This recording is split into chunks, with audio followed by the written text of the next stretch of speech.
So hi everyone, welcome back to my channel Tanvi agrochemicals. और आज का वीडियो है regarding the ARS notification. ARS ने अपना नोटिफिकेशन जारी किया है for the combined exam for NET, SMS, STO and obviously the agriculture research scientist post.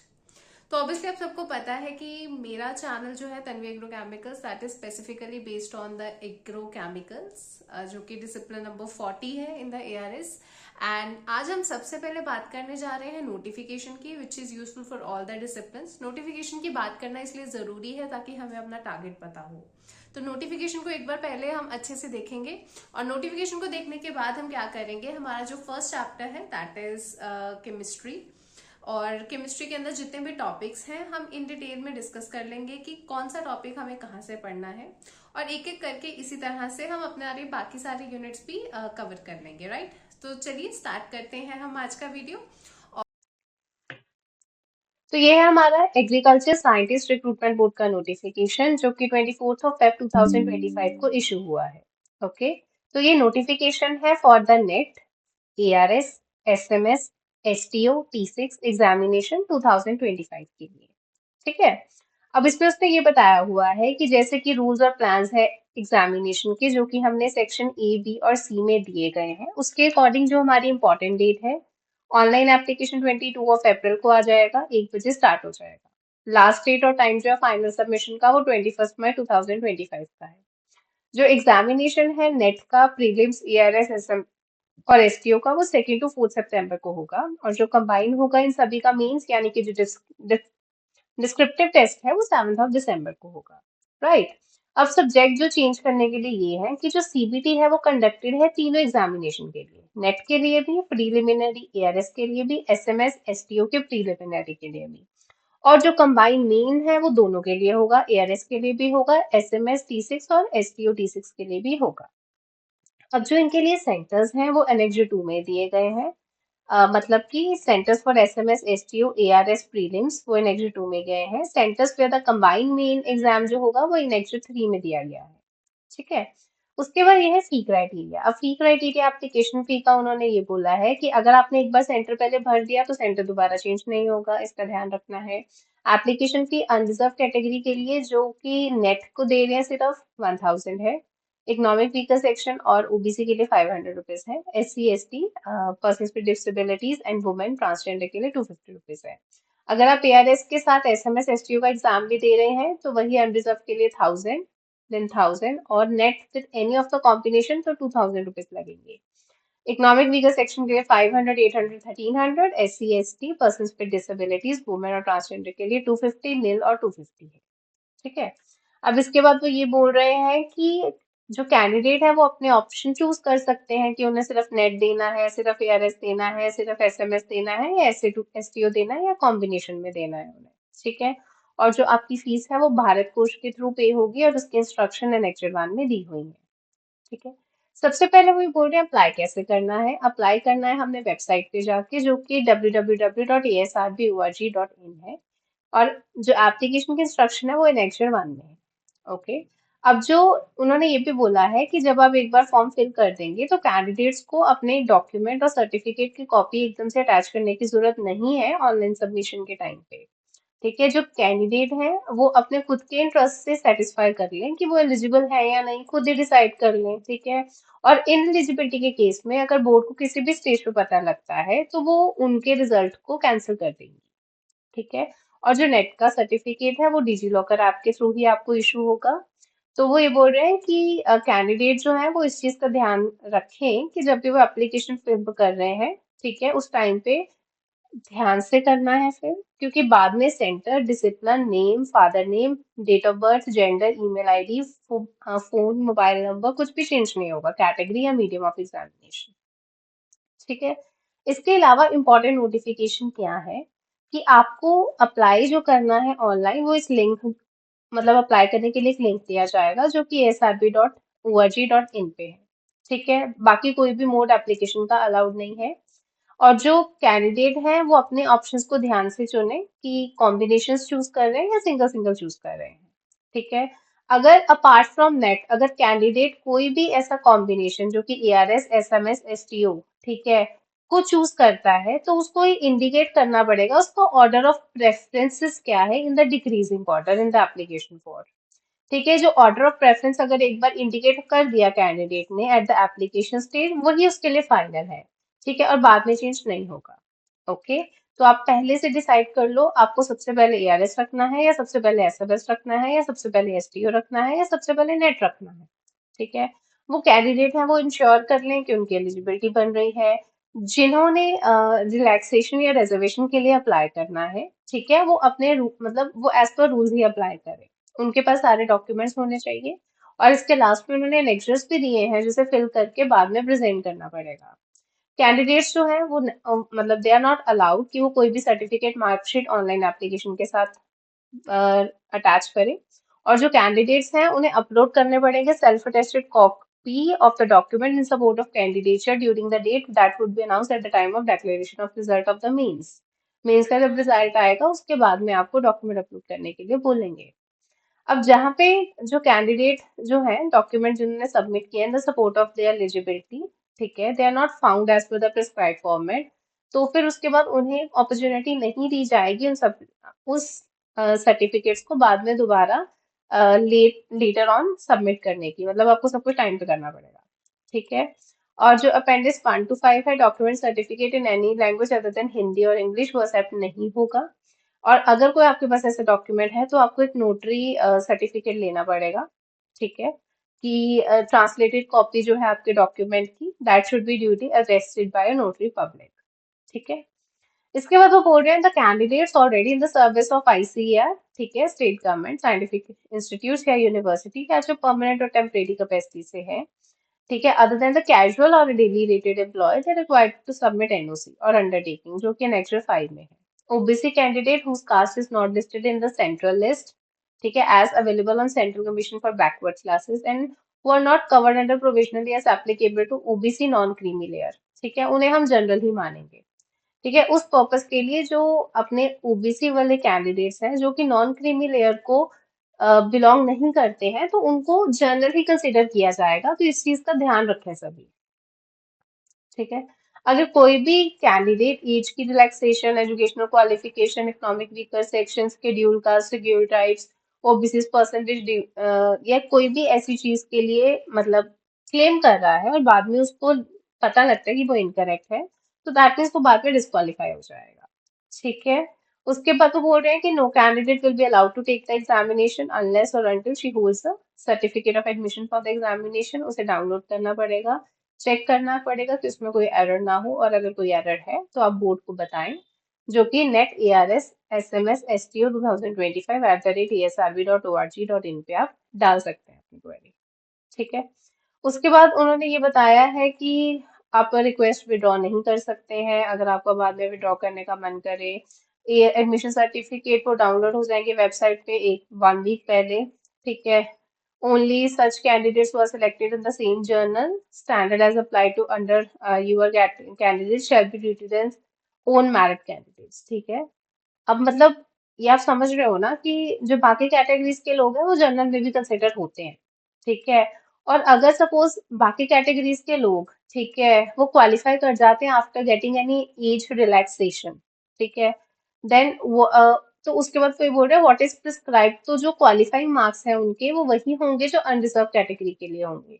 ठीक है, और जो कैटेगरी है कैंडिडेट की that shall be considered only against the reserved vacancies and they shall not consider for appointment under the unreserved vacancies। मतलब आप category के हैं और उसके बाद आपने कोई रिजर्वेशन क्लेम कर लिया है या आपने कोई रिलैक्सेशन क्लेम कर लिया है तो आप सिर्फ कैटेगरी वाली सीट के लिए ही जा पाओगे, उसके बाद आप जनरल कैटेगरी की सीट में नहीं जा पाओगे। ओके, और लेटर जो है पर्सनल इंटरव्यूज का वो सेंड होगा ईमेल के थ्रू। ठीक है, कोई भी हार्ड कॉपी नहीं भेजी जाती है। ये वैसे बात की है बट उन्होंने पहले ही सब कुछ बता दिया है कि कैंडिडेट्स को एडवाइस है कि वो बार बार एएसआरबी की वेबसाइट चेक करते रहें एप्लीकेशन फॉर्म्स के लिए। ठीक है, they must check the spam junk folder also, जो भी मेल उन्होंने प्रोवाइड करी है, और वो उनको एडवाइस है कि सेव कर लें ईमेल को NET A R S S M S S T 2025 @esrb.org.in। ठीक है, और मतलब contact of their email account so that the emails with the attachments sent by the email do not go to the spam folder। तो syllabus जो है वो available है ASRB की वेबसाइट पे। और उसके बाद वो ये भी बोल रहे हैं कि जितने भी कम्युनिकेशन होगी वो होगी with respect to the address examination section ASRB Chayan Bhawan Pusa campus new Delhi 110012। Okay.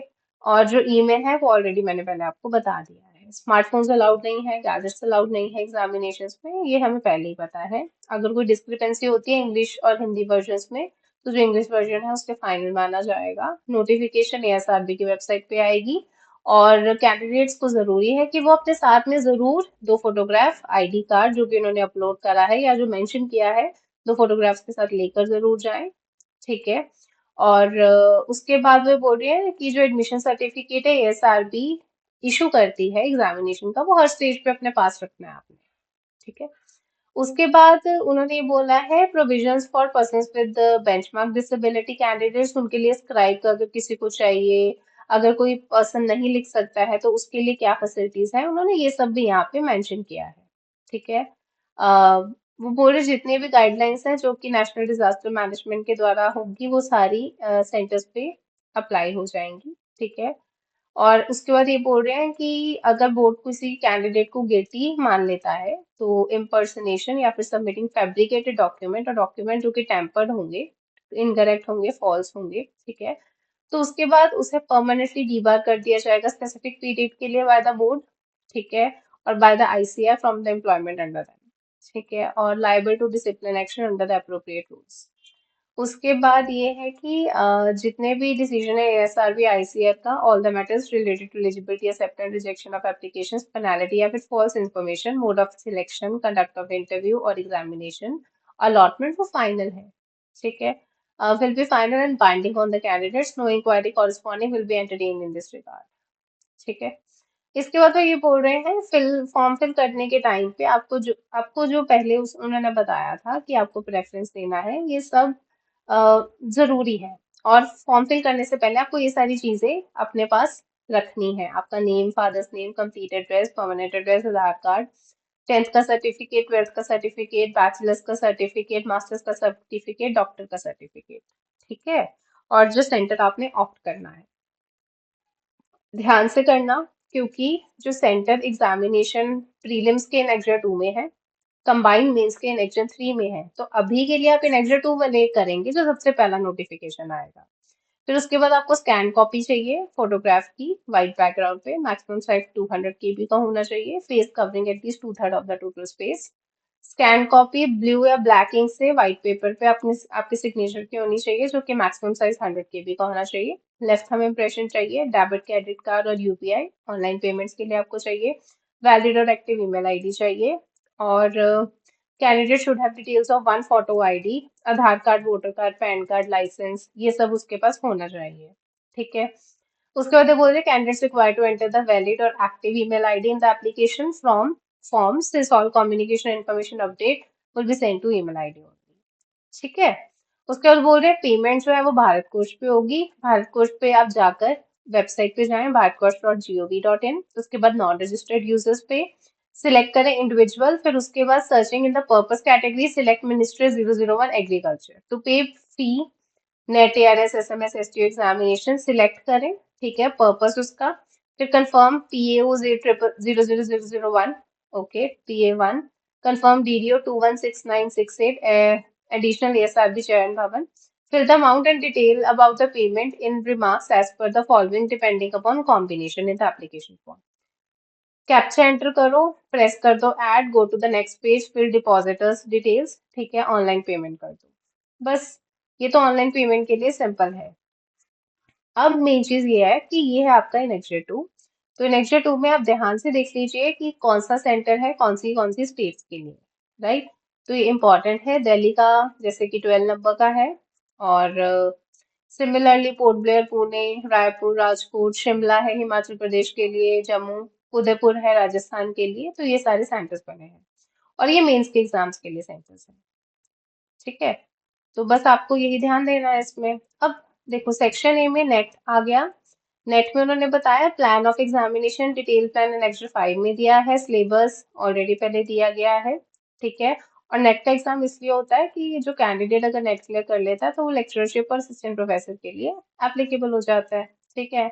आपको नेशनैलिटी होना चाहिए। नेशनैलिटी होने के क्या रूल्स हैं वो उसमें दिए गए हैं। एज लिमिट 21 साल तो आप होने चाहिए, अपर एज लिमिट नेट के लिए नहीं है कोई। फिर उसके बाद है कि मास्टर्स डिग्री जो है वो आपकी 39/2025 से पहले होनी चाहिए। इसके लिए एग्जामिनेशन फी 1000 रुपीज, 500 रुपीज, 250 रुपीज है, डिफरेंट डिफरेंट कैटेगरीज की। ठीक है। अब अगर आपने फॉर्म फिल कर दिया और फीस नहीं भरी तो आपका फॉर्म जो है वो रिजेक्ट हो जाएगा। रिजर्व्ड और रिलैक्स कैटेगरी कैंडिडेट्स जो है उनके लिए आपको एक साथ में प्रिस्क्राइब फॉर्मेट भरना पड़ेगा, जो कि अपेंडिक्स 1 में है, ओबीसी के लिए अपेंडिक्स 2 में है, person with benchmark disability appendix 3 में है, इकोनॉमिक वीकर सेक्शन अपेंडिक्स 4 में है, और आपको सर्टिफिकेट डीजी लॉकर पे दे दिया जाएगा। ठीक है। उसके बाद वो ये बोल रहे हैं प्लान ऑफ एग्जामिनेशन की अगर हम बात करें, नेट के लिए आपको अनरिजर्व में चाहिए 75 मार्क्स यानी 50%। इकोनॉमिक वीकर सेक्शन और ओबीसी के लिए चाहिए 45%, एससी एसटी के लिए चाहिए 40%। ठीक है। एक पेपर होगा, 150 मार्क का होगा। 150 मार्क्स का होगा, 150 मार्क का मतलब 150 क्वेश्चन होंगे उसमें। तो यानी 1 क्वेश्चन 1 मार्क ईच। ठीक है। और 2 घंटे मिलेंगे आपको इसको सॉल्व करने के लिए। अब क्वेश्चन अगर ठीक हुआ तो आपको 1 मार्क दे दिया जाएगा, अगर गलत हुआ तो 1/3 डिडक्ट कर दिया जाएगा। ठीक है। अब फिर ये बोल रहे हैं कि बोर्ड जो है वो रिजर्व करता है राइट टू फिक्स और revise the qualifying marks in any discipline और all discipline at its discretion. ठीक है। जो एग्जामिनेशन है वो कंप्यूटर बेस्ड टेस्ट पे होगा, मतलब कंप्यूटर के ऊपर ही आपको मल्टीपल एमसीक्यूज चेक करना है। मास्टर्स डिग्री जो है वो स्टैंडर्ड, मतलब जो इसका स्टैंडर्ड दिया गया है पेपर बनाने का, वो यूजुअली इंडियन यूनिवर्सिटीज में जो मास्टर्स डिग्री में जितना पढ़ाया जाता है वही रखा गया है।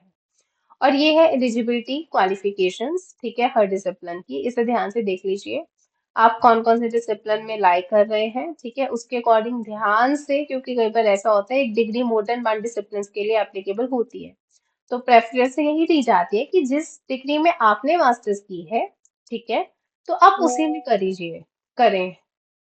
और उसके बाद ये है कि मास्टर्स डिग्री जैसे सपोज इसमें है कि फिश जेनेटिक्स एंड ब्रीडिंग्स। ठीक है। जैसे इसमें है master's degree in fish biotechnology, fish genetics and breedings. तो ये सभी मास्टर्स डिग्री वाले फिश जेनेटिक और ब्रीडिंग डिसिप्लिन के लिए एप्लीकेबल है। ठीक है। Similarly agronomy, environment science, social science, तो मतलब आप अपना डिसिप्लिन जिसमें आपने मास्टर्स करी है तो आप उसी को ही सबसे पहले प्रेफरेंस दें चूज करने के लिए। उसके बाद आप अपनी प्रेफरेंस के अकॉर्डिंग अगर एक से ज्यादा में टेस्ट देना चाहते हैं तो आप दे सकते हैं, बट आई प्रेफर जिसमें आपने मास्टर्स की है, please go for that. Okay. अब जो एआरएस एग्जामिनेशन है वो डायरेक्ट रिक्रूटमेंट एग्जामिनेशन है, वो होता है post of entry level scientist. ठीक है। पे लेवल 10 है, 7 सीपीसी है, प्रीलिम्स होता है, मेंस होता है, इंटरव्यू होता है। वैकेंसीज नेक्स्ट नाइन में दी गई हैं, रूल्स भी दिए गए हैं, प्लान भी दिए गए हैं, सिलेबस भी दिया गया है। और सिलेबस नेट का और एआरएस का इस बार का वो ऑब्वियसली बात है ना, सेम ही रखा जा रहा है। तो इसमें भी एज लिमिट 21 और not have at age 32 years on the age of 1/8/2025। Upper age limit relax किसके लिए होगी? 5 इयर्स एससी एसटी के लिए, 3 इयर्स होगी फॉर द बैकवर्ड क्लास और नॉन क्रीमी लेयर्स के लिए। ठीक है। और उन्होंने ये बोला है कि अगर कोई पीएचडी डिग्री होल्डर है उनको भी 3 साल की रिलैक्सेशन मिलेगी।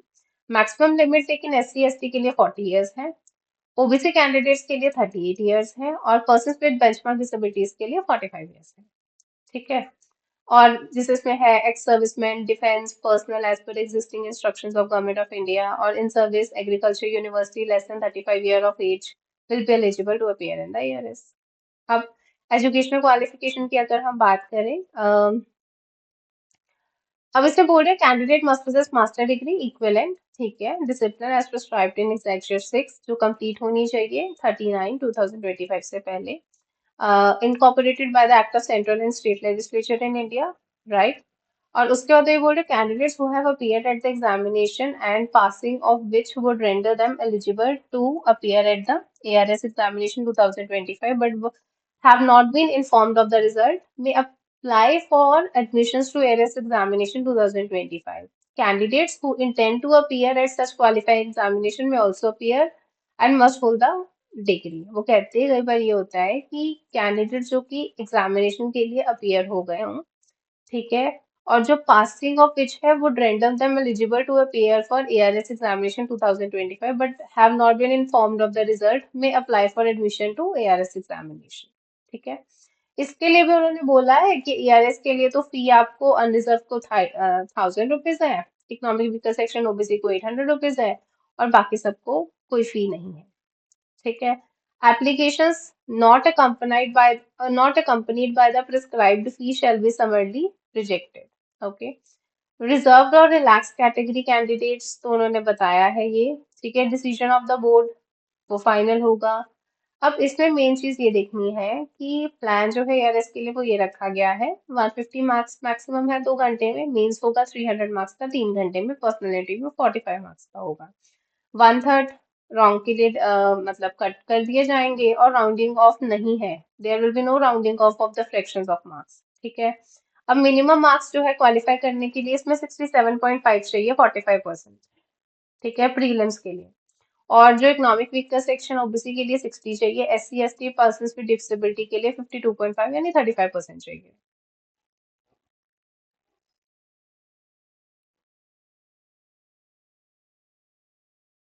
अब रिपोर्ट है कैंडिडेट्स जिन्होंने मिनिमम क्वालिफाइंग मार्क्स ले लिए हैं प्रीलिम्स में will be allowed to appear in the mains descriptive exams for the ARS in the ratio 1:15 for each post. However, board reserve the right to filter and alter the qualifying marks and ratio in any discipline at its discretion. ठीक है। अब mains में board है 25 questions 5 marks के आएंगे, 10 questions 10 marks के आएंगे, 5 questions 15 marks के आएंगे। ठीक है। जो मेंस का पेपर है वो आप इंग्लिश या हिंदी दोनों में लिख सकते हैं, और अगर आपको स्क्रिप्ट की रिक्वायर्ड है तो वो भी आप other than the opted one will not be evaluated. ठीक है। अगर आप इसके अलावा किसी लैंग्वेज में लिख देंगे तो वो नहीं करेंगे एंटरटेन। और पर्सनल इंटरव्यू के बारे में उन्होंने बता दिया है कि टेक्निक्स जो है पर्सनल इंटरव्यू की, not that of strict cross examination but of natural through directed and purposive conversation intended to reveal candidates' mental quality and grasp of problem. ठीक है, the board will pay special attention to assess the intellectual curiosity, critical powers of assimilation, balance of judgment and alertness of mind. ठीक है। Examination के procedures में ये है कि candidates who qualify after availing relaxed standard और age relaxation, they shall render themselves ineligible for the unreserved post. They will be eligible only for vacancies which are reserved for the respective category in a particular discipline. ठीक है। Personal interview के बाद candidates will be arranged by the board in the order of merit in each category और disclose by the agreement marks finally awarded to each candidate. Candidate who obtain such minimum aggregate marks in the written paper personal interview may be fixed by the board and discretion shall be recommended for appointment to ARS in accordance with the number of vacancies. ठीक है।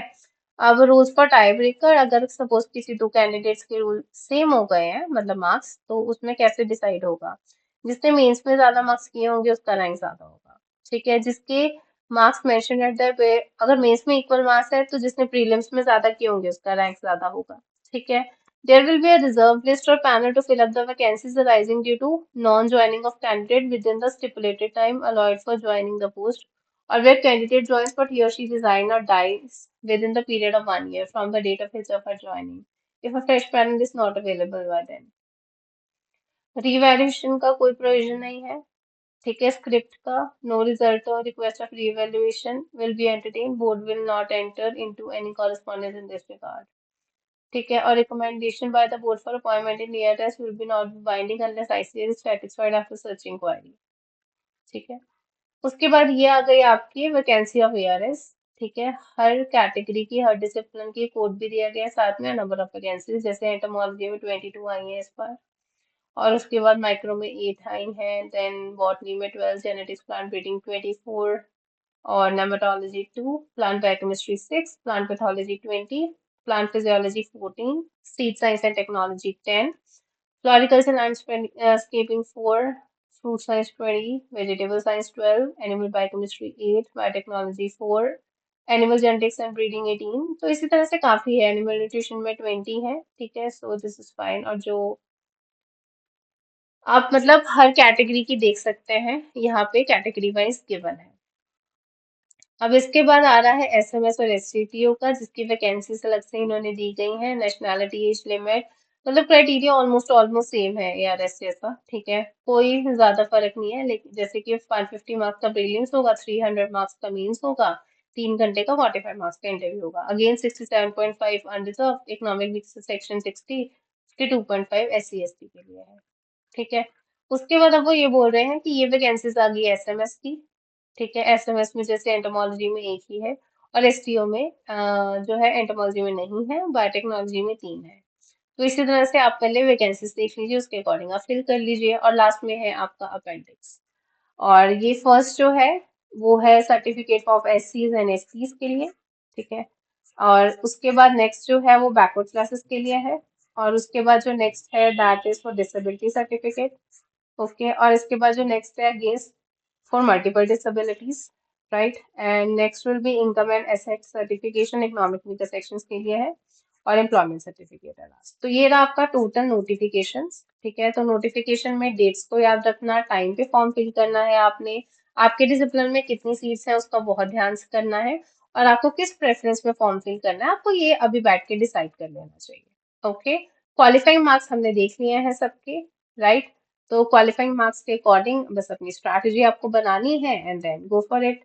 Okay, so ये था मेरा आज का video जिसमें हमने ARS की नोटिफिकेशन के बारे में कर लिया है। नेक्स्ट वीडियो में हम क्या बात करने जा रहे हैं, हम बात करने जा रहे हैं बुक्स की जो कि हम रेफर करेंगे फॉर डिफरेंट डिफरेंट यूनिट्स के लिए। Okay, so see you then. और अगर आपकी इससे रिलेटेड कोई क्वेरी होगी तो आप मुझसे जरूर पूछ सकते हैं। Thank you.